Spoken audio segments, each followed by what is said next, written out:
kalıcı gelin. Kapdarağın batı yanlansın gelin.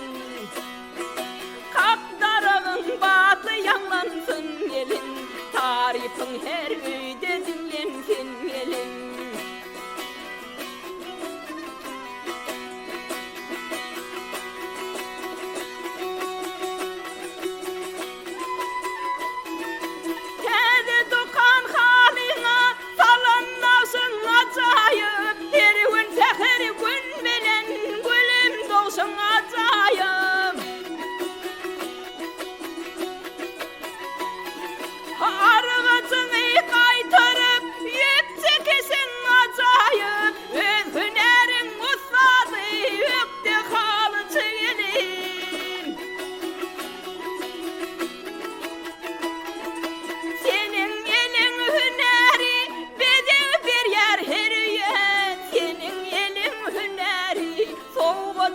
Ahir toya